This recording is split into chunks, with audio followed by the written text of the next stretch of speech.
when she learned Jehovah's promise in Proverbs 1 verse 33 that the one listening to Jehovah will dwell in security and be undisturbed by the dread of calamity, then she began to finally find comfort and peace. As she and her husband progressed in their study of the Bible, they qualified to be baptized as Jehovah's Witnesses, and they eventually served as missionaries in a distant land where they could teach rich and poor alike the wonderful hope of God's kingdom that will come and that will bring the whole earth a sense of peace, a sense of meaning. But they found satisfaction and security even now through God's values versus the wealth that they had achieved. But maybe not everyone is so much as drawn to wealth. For some, their value system might be based on fame, making a name for themselves. How would they go about doing that? It's a similar path. Again, they attend the finest university they can and learn from the best minds in whatever field it might be: theater, athletics, music, sciences. They want to sharpen their natural abilities so that people will remember who they are, remember their name. But just how long does a name last in this current system of things? What's the reality? Well, to find out, let's turn to Ecclesiastes 2. In Ecclesiastes chapter 2, we're going to focus on verse 16.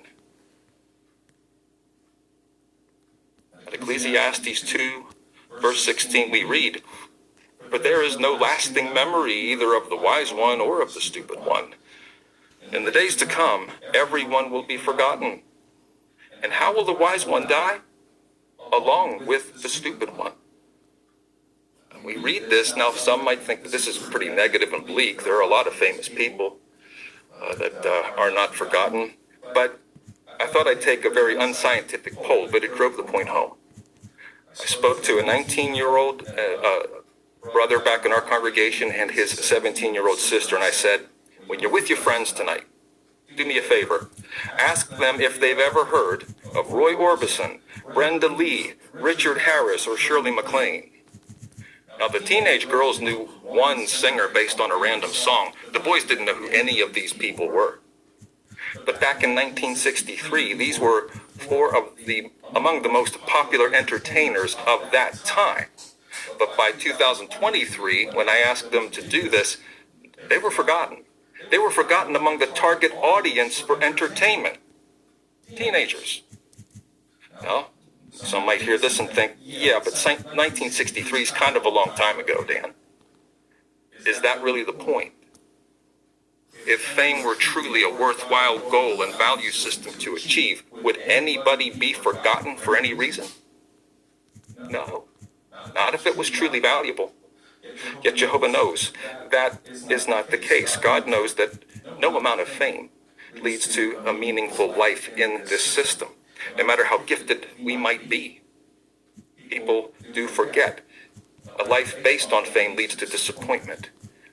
A life in God's memory, however, can lead to everlasting blessings. And we'll discuss that later. But again, a life based on the pursuit of fame would ultimately end up as meaningless. But now, maybe fame is out of reach for most of us, but for the vast majority, if not all of us, what is within reach is the pursuit of recreation and entertainment, our main value system, experiencing something new week in and week out. Now, in a post-pandemic society, recreation and entertainment are becoming an even greater priority. There was an interesting article I found from an organization called the Future Laboratory. What this organization does, they monitor consumer trends, and then they advise manufacturers what to manufacture next to make the most money.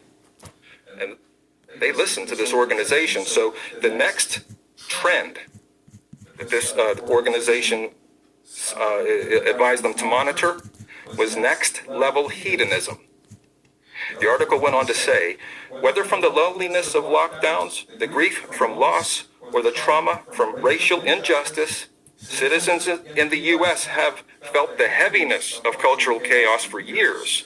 But as society strengthens and rebuilds, Consumers are pulsing with pent-up, post-pandemic energy and a positive outlook for the future. They are thirsty for the thrill of nightlife, drinking, dancing, and dressing up, and a chance to revel in being alive. Okay, well, what would a life centered on the thrill of nightlife truly involve? Most likely, would it not involve the abuse of alcohol? And then add to that illicit sex. Underpinning all of that behavior, sadly, there may be the attitude that it doesn't matter what I'm doing, it doesn't affect anyone else but me. Is that true? Do these choices affect no one but us? Well, let's find out from God's standpoint. Let's turn to 2 Corinthians chapter 5. 2 Corinthians chapter 5. We'll focus on verse 10 and see who else is affected. 1 Corinthians 5, verse 10. We read, "For we must all appear before the judgment seat of the Christ, so that each one may be repaid according to the things he has practiced while in the body, whether good or bad." Who else is interested in what we do with our bodies, with our lives? With Jesus Christ, and ultimately his Father, Jehovah. And when we read scriptures like this, think of it in terms of this. Have you ever had a friend who knew we were about to make a horrible decision and try to stop us and say, look, I want to tell you something for your own good. I want to help you. Don't do this. That's exactly what Jehovah and Jesus are doing right here. They're telling us don't make these choices because they deeply care about us. God did not to focus solely on entertainment, much less any form of entertainment that involves drunkenness and illicit sex, the abuse of our own bodies. What does Jehovah know? He knows this leads to sexually transmitted disease. It leads to a life of emptiness. Because we would always need a new experience week in and week out to try to feel fulfilled. Jehovah knows this. He tries to teach us ahead of time. But also he knows these come at an everlasting cost. If we try to pursue a lifestyle like this, it could cost us our everlasting life in that wonderful kingdom ahead, where we finally experience the real life. It could come at the cost of the relationship with Jehovah that we maybe once had or could have had, but we threw it away.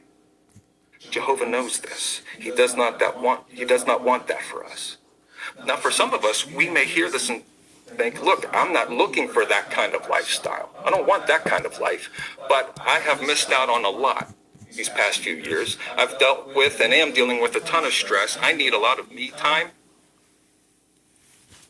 Well, please remember, Jehovah does not eliminate recreation from our lives altogether, but pursuing it as our main focus in life, while we may give Jehovah some of our best, some of what we have, that's the problem we don't want to enter into.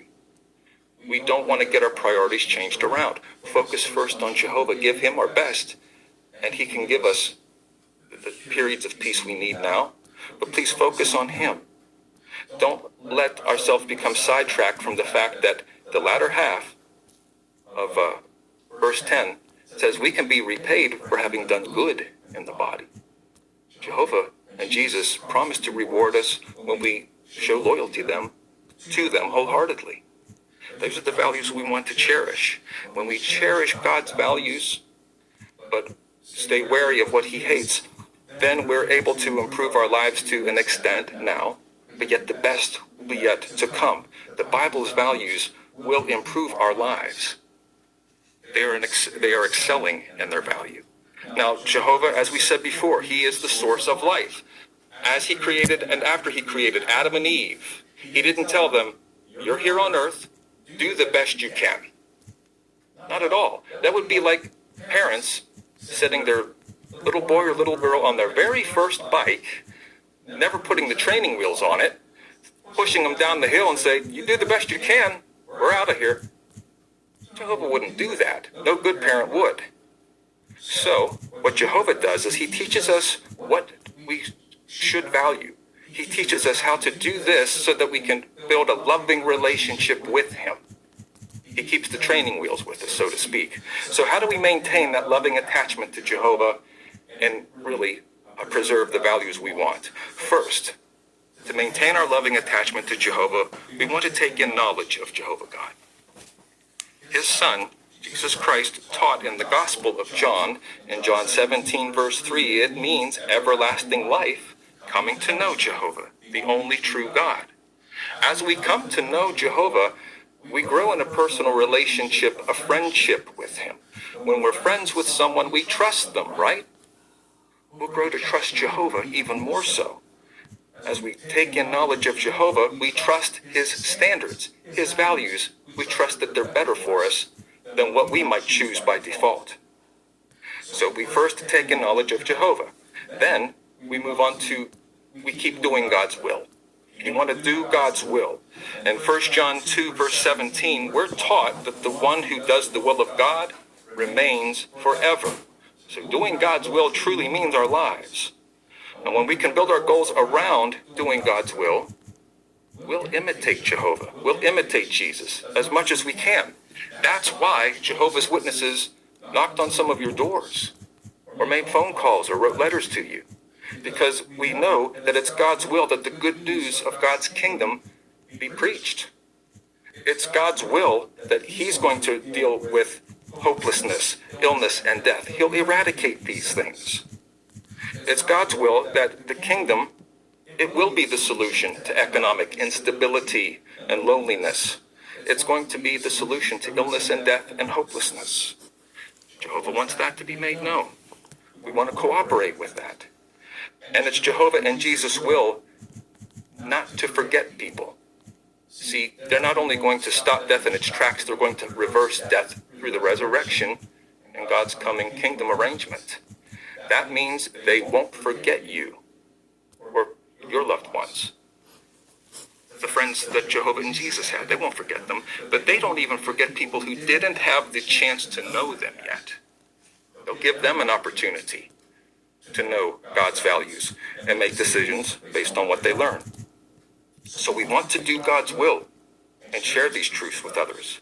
Now that leads to our third point. We also want to obey God's laws and commandments. We referred to Proverbs 1 verse 33 earlier, that the one listening to God will dwell in security. Another word for security is peace. And maybe some here have just been desperate for a moment of peace right now. But we can have a measure of peace, because when we obey God's laws and commandments, we do it with the best motive because we love him. Jehovah's happy with us. That brings us a sense of peace. And our obedience to Jehovah helps us steer away from a life centered on the pursuit of wealth and centered on things like fame and entertainment. We won't be steered in that direction when we obey God's laws and commandments. It will lead to a sense of peace. And finally, we, on an ongoing basis, develop godly qualities. One of the most wonderful qualities of Jehovah, he is not self-centered. He's unselfish. He looks out for his loyal servants. He's happy to help them. And he's happy to help ones who haven't even got to know him yet. But this is why he teaches us the reality of a self-centered value system and its goals. When we learn to be like Jehovah too, when we're developing godly qualities, we also enjoy helping others. We especially enjoy helping them come to know about Jehovah God and really the Bible teachings he offers, the eternal future yet ahead of them. And so many people around us don't know this is available. But when they learn about it and they appreciate it, they're astounded. And this is another personal experience that one of Jehovah's Witnesses had. His name's Hitoshi. Hitoshi, before being a Jehovah's Witness, he grew up very poor. He had a fierce desire to be rich. He thought human lives could be bought with money. That's how much emphasis he placed on it.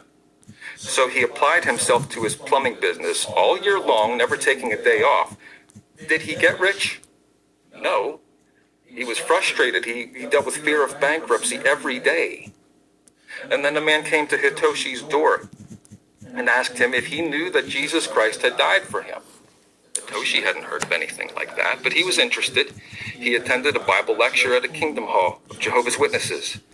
And at that lecture, he was hearing of the Sermon on the Mount. This was the first time that he really got to hear that we should all really keep a simple or focused eye. Hitoshi learned that a simple or focused eye is farsighted and focused on spiritual things, but a wicked eye is focused on immediate fleshly desires and is short-sighted. This was new to him. He wanted to learn more. He began to learn even more about learning about stripping off the old personality, clothing himself with the new personality, Jehovah's.